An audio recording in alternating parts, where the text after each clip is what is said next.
Je te souhaite la bienvenue sur ce nouveau podcast des mobilités. Aujourd'hui, je vais te parler des conséquences de la tempête Ciarán sur l'organisation des transports Bresgo qui concerne 3 entreprises, à savoir les Cars des Abers, les Carbian et les voyages Le Brise. Je vais t'expliquer en détail dans ce podcast comment on a fait face à notre organisation, comment on l'a modifiée pour s'adapter aux conséquences de cette tempête. Alors pour commencer, on est le 1er novembre 2023 et on reçoit un arrêté préfectoral qui indique que les transports ne peuvent pas circuler, les transports en commun, du 1er novembre 20h jusqu'au 2 novembre, le lendemain, 8h du matin. Alors, il faut savoir que sur cette période-là, on est en vacances scolaires. Donc il y a pour, en tout cas, ces 2 sociétés, Cars des Abers et Carbian, uniquement les lignes régulières impactées. Alors, ce qu'on décide rapidement quand on fait les échanges, parce que là, ce qui se passe, c'est qu'on fait d'abord une sorte de concertation en commun. On fait des échanges entre moi, on va dire, la personne à l'exploitation au Cars des Abers et la personne à l'exploitation au Carbian. C'est-à-dire qu'on échange et puis on se dit comment on pourrait s'organiser au mieux pour faire face à cette tempête et aussi, et ça c'est très important, pour communiquer auprès des équipes conductrices et conducteurs. Donc on se dit que très rapidement on s'aperçoit que 8 heures c'est bien trop juste parce que 8 heures ça signifie que les conducteurs devraient être au dépôt à minima on va dire à 7h30 et ça veut dire que pour certains d'entre eux il faut qu'ils partent de leur domicile aux alentours de 7h on va dire. Ce qui signifie que le délai est très juste parce qu'on ne sait pas ce qui nous attend en termes de tempête, des conséquences de la tempête. Et en plus de ça, il faut se dire aussi que si on considère que vraiment on va à la limite de l'arrêté préfectoral, c'est-à-dire on va commencer les services aux alentours de 8 heures, ça signifie aussi que si la situation est bien trop complexe par rapport à ce qui se passe après cette tempête, ça va être vraiment très complexe à gérer. Donc on décide rapidement de décaler, c'est-à-dire que nous on décide en interne, donc entre les exploitants, qu'on va reprendre dans le meilleur des cas les services à partir de midi. Donc on fait rapidement le point parce que tu pourrais te dire tu peux mettre midi et puis on reprend tout à partir de midi, sauf que ça ne fonctionne pas comme ça en vrai, c'est-à-dire que il faut vraiment aller dans le détail, c'est ce que j'ai fait d'ailleurs sur l'infotrafic que tu as peut-être regardé, c'est-à-dire que plutôt que de dire on reprend tout à midi, ce qui n'est pas très cohérent parce que tu peux très bien avoir un service qui va commencer à 11h30 à un endroit et qui va passer à midi à un arrêt sur la ligne. Sauf que nous, quand on dit midi, c'est vraiment la tête de ligne et ça dépend à quel endroit parce que, encore une fois, c'est arrivé qu'il y a un service qui commence par exemple à midi 10 de Landéda Sainte-Marguerite et un autre service qui va commencer à 13h30 seulement sur la ligne 20 à Porte de Gouinou. Donc c'était comme des échanges qu'on a dû avoir pour se concerter d'une part et pour savoir et préciser vraiment de façon détaillée à quel moment on va reprendre pour chacune des lignes qu'on exploite. Alors, j'ai pas précisé aussi, c'est important que tu le saches, parce qu'au départ je parlais de 3 entreprises, il y avait aussi 3 autres entreprises qui font de la ligne régulière, à savoir CAT qui fait la ligne 32, donc c'est la ligne qui fait la liaison entre Le Fou jusqu'à Brest, la ligne 33 exploitée par les Carlabat qui font la liaison entre Dirinon jusqu'à Brest et enfin la ligne 39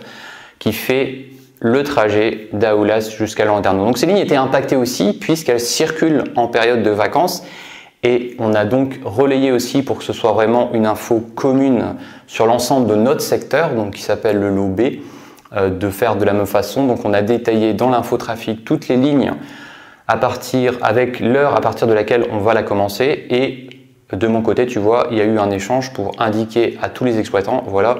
est-ce que c'est bon pour vous, on valide. Et après, une fois que c'est fait, j'ai réalisé l'information voyageur sur bresgo.bzh. Donc ça, c'est la première partie, c'était le 1er jour. Et la tempête passe et on arrive le lendemain et on s'aperçoit très vite que ça va être difficile de reprendre les services à l'heure prévue puisque les dégâts sont gigantesques. Les routes ne sont pas accessible, y compris en voiture, avec des chutes d'arbres, avec de nombreux câbles téléphoniques et électriques qui sont soit trop bas ou soit qui coupent complètement la route, donc sur lesquels on ne peut pas passer. Donc on refait un point à 10 h le 2, on est le 2 novembre, pour voir si c'est faisable ou pas de faire comme on avait prévu, c'est-à-dire de commencer les services à midi, à partir de midi on va dire. Et on s'aperçoit que c'est pas possible, ça devient trop complexe. Il y a encore un arrêté qui nous indique qu'on ne peut pas circuler, mais on ne sait pas jusqu'à quand. Donc ce qu'on fait à 10 h, c'est qu'on décide que les services ne reprendront pas avant 16 h. Alors là par contre, je reviens un peu en arrière parce qu'on a échangé après avec plusieurs exploitants sur lesquels on n'était pas tous d'accord. Il aurait fallu, tu vois, quand on essaye de prendre un peu de recul, à ce moment-là, à 10 h, il aurait fallu que nous, on décide de complètement stopper pour la journée. Parce que, alors moi, je ne m'apercevais pas de ce qui se passait vraiment sur le terrain parce que nous, en voiture, on ne pouvait pas circuler, sauf qu'il y a des collègues qui étaient sur la route et qui nous ont dit que ça va être vraiment, c'est pas pensable, pas imaginable si tu veux, de reprendre les services à midi. Mais voilà, à 10 h, on a quand même pris la décision de décaler pour refaire le point à 16 h. En tout cas, pour pas refaire un point à 16 h, parce que là, si tu reprends les services à 16 h, ça risque d'être compliqué de refaire le point à 16 h, parce qu'il faut prévenir les conducteurs, mais de refaire un point plus tard, mais de considérer que aucun service ne sera assuré jusqu'à 16 h. Ensuite, on décide qu'on refait un point à 14 h, parce que ce qui est important, tu vois, c'est un peu l'objectif du podcast que je suis en train de faire. Ça s'adresse surtout aux conductrices, conducteurs. C'est que on essaye absolument de se mettre à ta place et de se dire, bah, si je suis conducteur et que on n'est pas sûr, mais qu'on dit que les services reprennent, mettons, à 16 h, ben, ok, mais à partir de quelle heure, moi, il faut que je sache, enfin, à quelle heure j'aimerais bien être informé, parce que si je reprends les services à 16 h, il ne faut pas non plus prévenir le conducteur, enfin les conductrices et les conducteurs à 15 h 30, tu vois. Donc c'est pour ça qu'à chaque fois on se laisse de la marge, c'est-à-dire 2 heures. Jusqu'à présent c'est ce qu'on fait, c'est-à-dire qu'on dit à 14 h on refait le point et puis on décide de ce qu'on fait pour le reste de la journée. À 14 h, la situation n'a pas vraiment évolué, c'est toujours très compliqué de circuler, donc on décide de stopper tous les services jusqu'à la fin de la journée. Alors ça, c'était la première journée où il y avait uniquement des services de ligne impactés, et on s'aperçoit aussi toujours sur cette journée du 2 novembre que ça va être compliqué les jours suivants parce que les routes ne sont pas sûres en termes, comme je te disais tout à l'heure, de branches d'arbres ou d'arbres qui sont encore sur la route, et en termes aussi de câbles téléphoniques ou câbles électriques qui sont trop bas. Donc on décide à ce moment-là, tu vois, de reprendre les services uniquement le 3 à partir de midi, aux alentours de midi, même s'il n'y avait rien qui nous empêchait, si tu veux, de circuler dès alors là on était le vendredi matin, tu vois, on aurait pu circuler dès le vendredi matin sur les premiers services, aux alentours de 5 h 50, sauf que on a privilégié la prudence, et je vais t'expliquer maintenant dans cette deuxième partie de podcast qu'est-ce qu'on a fait concrètement pour favoriser la sécurité des itinéraires, et comment on s'est, si tu veux, comment on s'est organisé de façon générale sur toutes les exploitations pour faire en sorte que les conducteurs, quand ils vont repartir sur la route, ils soient vraiment certains que ça se passe bien en termes, comme je te disais, de hauteur, et en termes aussi d'itinéraires qui sont accessibles, c'est-à-dire aucune route barrée. Donc là, je continue et je te parle toujours de lignes régulières parce qu'on est encore en période de vacances. Et on arrive à la décision qu'on prend, donc comme je te disais, de commencer seulement à reprendre les services à partir de midi, mais c'est pour ça que je vais le préciser maintenant, parce que ça nous laisse du temps le matin d'aller vérifier, d'aller faire des reconnaissances des itinéraires avec les lignes qui vont redémarrer progressivement. C'est-à-dire que nous, on ne voulait pas dire on reprend les services à midi ou à telle heure sans qu'on ait été voir avant, sans qu'on ait été faire des reconnaissances pour s'assurer que tout se passera bien une fois que les cars seront en service commercial. Donc d'où notre décision, tu vois, de commencer seulement à midi, la reprise le vendredi. Donc là, on était le 3 novembre 2023. Donc le matin, donc on constitue une équipe, c'est-à-dire qu'il y a plusieurs personnes qui ont été faire les services des lignes régulières en voiture et on s'aperçoit qu'il y a des problématiques assez importantes sur certains secteurs. Je ne vais pas te donner tous les exemples ici, mais je vais t'en donner un. C'est par exemple la ligne 23 où une route était barrée entre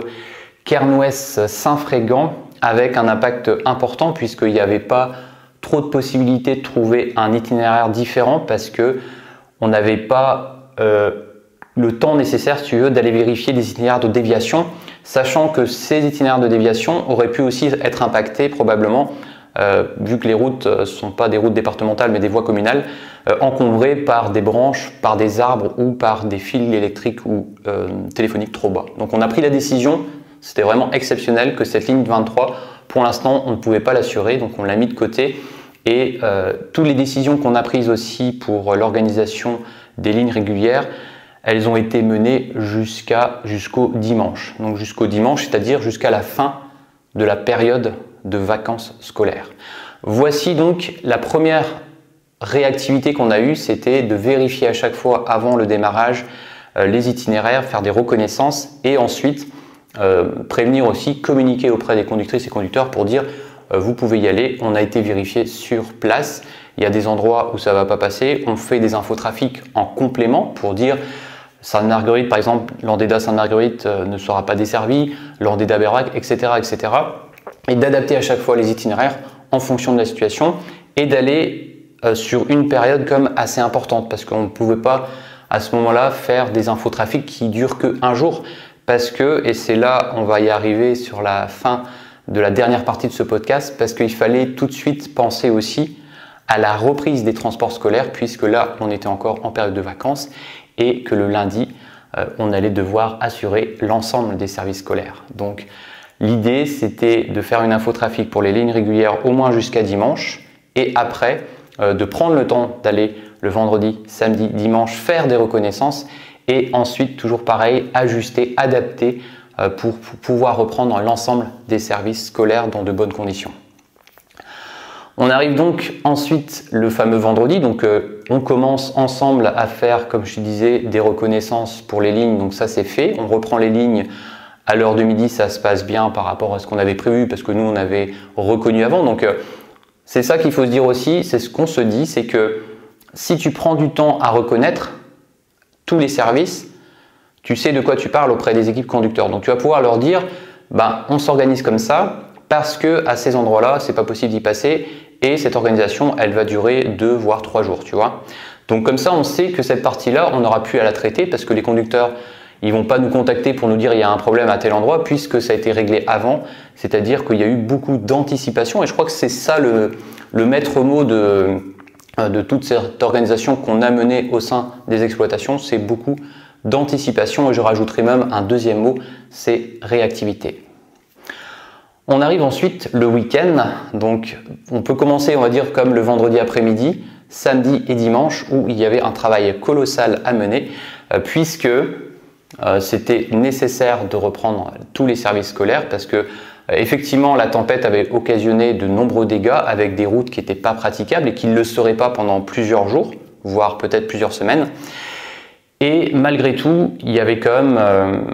des secteurs où ils n'étaient pas impactés, ils avaient été épargnés et donc c'était nécessaire quand même d'assurer tous les services scolaires. Et donc l'idée qu'on a pu avoir et échanger aussi avec l'autorité organisatrice, c'est que la solution, c'était d'aller faire des reconnaissances de l'ensemble des circuits scolaires pour vraiment être serein et prévenir aussi, communiquer beaucoup dans toute cette partie de période, enfin dans toute cette période c'était beaucoup de communication avec les conductrices et les conducteurs pour leur expliquer comment on va procéder, voici les lignes qu'on va reconnaître et on vous tient informé progressivement de l'avancée et des impacts, des répercussions que cela va avoir dans les prochains jours sur les circuits scolaires. Donc on arrive sur les fameux 3 jours assez mouvementés. Donc comme je te disais, ça a commencé le vendredi après-midi. Donc là j'étais tout seul avec une seule personne pour commencer à vérifier Je vais te donner en détail parce que je sais que toi, en tant que conducteur, conductrice qui peut-être regarde ce podcast et est intéressé, je vais te donner le détail de notre organisation pour que ça te parle plus. Alors, le vendredi après-midi, je me suis concentré uniquement sur un secteur. L'idée, c'est de ne pas s'éparpiller. C'est-à-dire que je ne vais pas commencer à faire des circuits sur Landeda et après partir sur Roscoff à l'opposé. Donc, l'idée, c'était d'avoir des zones géographiques par, on va dire, équipe. Donc, la première équipe, c'était une seule personne, donc moi-même, pour faire le secteur, on va dire, de Roscoff, Plouescat et Tréflez sur le bassin scolaire de Saint-Paul-de-Léon en priorité, ensuite sur le bassin scolaire de Plouescat et enfin une partie, je précise bien une partie, des transports scolaires vers l'Aisne-Vin. Donc ça c'était des transports au départ de Tréflez, tu vois, plutôt du secteur sur lequel j'étais avant. Donc ça a été fait le vendredi. Ensuite la plus grosse journée avec une équipe importante était la journée du samedi, puisque au total on avait, alors que je ne dis pas de bêtises, 1, 2, 3, 4, 5 personnes qui sont allées faire des reconnaissances, donc moi compris. Et on s'est bien organisé, je trouve, parce que c'était vraiment par secteur, à savoir qu'il y avait une équipe de plusieurs personnes qui étaient dédiées sur le secteur de l'Aisne-Vin, une personne plus dédiée sur le bassin scolaire de l'Annelis, et moi qui ai fait un peu de mélange plutôt sur le secteur de un tout petit peu sur l'Annelis et sur le secteur de Plabennec et enfin peut-être aussi une partie sur Brest, plutôt du côté du pays des Abers. Ensuite, la journée de dimanche, ça a été on a réalisé pareil des reconnaissances là à 2 personnes. Alors la difficulté aussi qu'on a pu rencontrer dans ces reconnaissances, c'est que entre le moment où j'ai fait une reconnaissance le vendredi et le moment où je suis repassé comme là je vais te donner un exemple concret le dimanche, il y a eu aussi des évolutions. C'était ça la difficulté, c'est-à-dire que entre le début de reconnaissance, parce qu'on ne peut pas faire tous les circuits le même jour, et le 3e jour, il y a eu des évolutions entre temps. Alors pour terminer, parce que le dimanche c'était vraiment une journée plus consacrée comme l'après-midi à la préparation des infotrafics, parce que là il y avait des informations importantes, des actions importantes à mener à la fois auprès des équipes conductrices-conducteurs et à la fois auprès des voyageurs. Moi je me suis concentré le matin, le dimanche matin jusqu'à on va dire le début d'après-midi. Bon après ça a un peu décalé parce que j'ai fait des choses en plus qui n'étaient pas prévues, donc on va dire jusqu'à 15-16 heures. Toute cette partie-là, je me suis consacré sur la reconnaissance de ce qui restait. Et un cas particulier, je vais te le citer, c'est la ligne 2502, puisque quand j'ai fait la première reconnaissance, j'étais vraiment embêté, puisque si tu connais cette ligne, entre Trésilidé et Tréflaouénan, la route n'était pas barrée, mais tu avais un arbre qui était en partie sur la route et la largeur de la voie n'était pas suffisante pour y passer en autocar.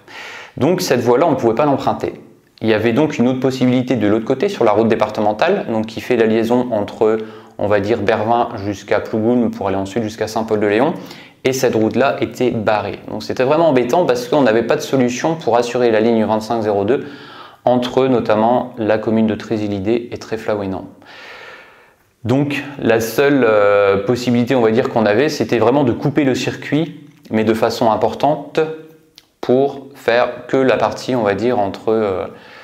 Plougoulm jusqu'à Saint-Paul-de-Léon. Donc, comme je me suis dit que ça ferait quand même beaucoup d'arrêts supprimés, je suis reparti le dimanche vérifier si une des 2 routes était accessible, et c'était le cas avec cette voie communale où il y avait eu des actions de réaliser, à savoir que les branches d'arbres, les branches de l'arbre qui gênaient avaient été coupées pour permettre tout simplement d'avoir la totalité de la voie de circulation disponible. Et ensuite, cette journée aussi de dimanche, j'ai fait quelques vérifications à Saint-Paul-de-Léon puisque j'étais passé à Tréflaouénan, Trésilidé, pour vérifier par exemple qu'au niveau du Super U, près de l'office de tourisme à Saint-Paul-de-Léon, la route, savoir si elle était ouverte ou pas. Donc elle était encore barrée. À titre d'info, ce qui s'est passé, c'est que lors de la tempête, le toit du Super U, une partie du toit, est tombé sur la voie de circulation et la route est restée barrée pendant quelques jours. Donc, une fois que toutes ces infos ont pu être récoltées, après, de mon côté, il y a eu un travail important de synthèse, à savoir que on s'est demandé comment on va s'organiser, parce que avant, nous, on a l'habitude, enfin jusqu'à présent, on avait l'habitude de faire des plans à chaque fois qu'il y a des déviations, sauf que là, c'était impossible à faire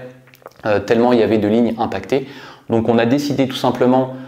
dans la présentation de faire une page par bassin scolaire. Donc c'est pour ça que tu as dû voir par exemple 9 pages, ça fait peut-être beaucoup, mais c'est que pour nous en tout cas, c'était important d'avoir une clarté dans la présentation, dans l'information pour les conducteurs et pour les voyageurs. Et c'est pour ça qu'on a fait donc une page par bassin scolaire. Et ce qu'on a fait, on a décrit tout simplement les lignes qui étaient impactées et on a mis les arrêts qui n'étaient pas desservis en fonction des lignes. Donc bien sûr, toutes les lignes n'étaient pas impactées. Il y avait des lignes où il n'y avait rien de particulier, donc on pouvait assurer la totalité des arrêts. Mais à côté, tu avais aussi des lignes quand même fortement impactées ou un peu impactées avec des arrêts non desservis. Donc pour te donner un résumé un peu de cet infotrafic, c'est que j'ai simplement fait une présentation par bassin scolaire et décrit les lignes impactées en mettant à chaque fois le nom des arrêts non desservis. Ensuite, ce qu'on a fait, une fois que ce document a été réalisé, c'est de relayer ce document par email, donc à toutes les familles inscrites par ligne. Donc là, pareil, c'était un travail important. Une information sur le site bresgo.bzh qui a été réalisé, corrigo.bzh également, et une information à plusieurs communes impactées par ces travaux, par ces routes barrées ou ces itinéraires avec des arrêts non desservis. Donc communication auprès des mairies, de l'autorité organisatrice, donc de la région Bretagne, et aussi, et c'est même aussi très important, de la centrale de mobilité Bresgo, pour que quand on appelle le numéro d'appel, donc 02 99 300 300, les personnes donc, de la centrale puissent renseigner les familles. C'est la fin, on va dire, de cette organisation, en tout cas pour cette première partie du démarrage de la reprise des transports scolaires. Et ça ne s'est pas arrêté là. Comme tu t'en doutes, c'est bien beau en fait de décider de plus desservir des arrêts, mais encore faut-il à côté pouvoir avoir de la réactivité quand les routes sont de nouveau accessibles. Donc ça a été aussi un travail assez titanesque cette semaine, parce que là on est en fin de première semaine, on va dire, de reprise des transports scolaires. C'était d'être réactif, parce que on s'est mis aussi à la place des familles et on s'est dit si toi tu dois faire par exemple 2 km pour amener ton enfant au transport scolaire, alors que d'habitude l'arrêt il est à 400 mètres ou 300 mètres de ton domicile, c'est quand même compliqué de dire que l'arrêt ne sera pas desservi toute la semaine si le lundi la route est ouverte de nouveau. Donc ce qu'on a fait aussi, c'est que de façon progressive cette semaine-là, donc cette semaine, on a adapté en fonction de l'évolution, on a ajusté et on a remis en service progressivement les arrêts quand on le pouvait. Et ensuite, et enfin peut-être pour terminer ce podcast, ce qu'on a fait, c'est que on s'est dit, c'est pas fini, c'est-à-dire que comme c'était assez compliqué, on va dire, parce que les mairies étaient submergées par tout le travail qu'il y avait à mener, notamment au niveau des services techniques, ils ne pouvaient pas être en mesure, tous en tout cas, de nous répondre, notamment pour savoir à quel moment les routes seraient de nouveau ouvertes. Donc ce qu'on a fait, on a pris du temps aussi, notamment on va dire 2 jours, le mercredi et le vendredi. On est retourné aussi progressivement vérifier sur les arrêts qu'on n'avait pas desservis, de savoir si c'était possible de les remettre en service, et c'était le cas. Donc on a remis, tu vois, progressivement certaines lignes à desservir l'ensemble des arrêts, parce que il y avait peut-être aussi des fois où des câbles téléphoniques ou des arbres gênants avaient été enlevés, ou les câbles qui avaient été remontés. Donc ça nous a permis de reprendre la desserte normale. Et pour terminer, donc, on arrive en fin de semaine, le vendredi, et à ce moment-là, on décide aussi de vérifier ce qui reste, parce qu'il reste quand même d'importants secteurs sur lesquels on ne peut pas desservir certains arrêts. Donc on décide de faire à nouveau des reconnaissances. Donc là, c'était assez facile, entre guillemets, parce qu'il y avait quand même, d'où l'intérêt d'être progressif dans le travail qu'on mène. Comme on avait rétabli la desserte de certains arrêts en fonction de l'évolution de la situation, on avait beaucoup moins de services, tu vois, en fin de semaine, impactés par des itinéraires modifiés. Et donc, ce qui nous a permis, ce vendredi, d'aller vérifier tout ce qui restait. Et pour les cas un peu éloignés, comme c'était à Saint-Paul-de-Léon, par exemple, ou à Sibiril, on a tout simplement téléphoné auprès des mairies pour avoir des infos. Et donc là-dessus aussi, il y a eu un travail vraiment très réactif de leur part pour avoir les infos, des infos pertinentes et pouvoir ensuite savoir qu'est-ce qu'on fait pour la semaine suivante, donc à partir de la semaine prochaine. Donc il y a encore aujourd'hui des axes barrés. La solution com est nettement améliorée par rapport à il y a une semaine, donc c'est le point positif. Et ce que je voudrais dire pour terminer ce podcast, c'est que toujours dans cette organisation qui a été menée, il faut penser à chaque fois aux personnes qui sont sur le terrain au quotidien. Donc en premier, je dirais les équipes conductrices-conducteurs, de se dire, moi je suis conducteur, qu'est-ce que j'aimerais avoir comme info? J'aimerais déjà avoir les infos suffisamment tôt. Donc comme je te disais tout à l'heure, quand on décide d'arrêter les services, de les prévenir quand même, mettons si on décide de reprendre des services à midi, à chaque fois de dire on va refaire un point 2 heures avant pour savoir qu'est-ce qu'on décide. Donc de décider à 10 heures qu'est-ce qu'on décide pour une reprise ou pas à midi. Et pareil, quand on dit que les services sont suspendus jusqu'à 16 heures, de refaire un point à 14 heures pour dire qu'est-ce qu'on décide, qu'est-ce qu'on fait à partir des 16 heures. Soit on arrête pour la fin de la journée ou soit on décide de reprendre, mais il faut communiquer auprès des conducteurs. C'est-à-dire que pour nous, l'idéal c'est que 2 heures avant environ, les conducteurs puissent avoir l'info d'une reprise ou pas pour qu'ils sachent ce qu'il en est. Et ensuite auprès des familles, puisque comme je disais tout à l'heure, s'il y a des routes qui sont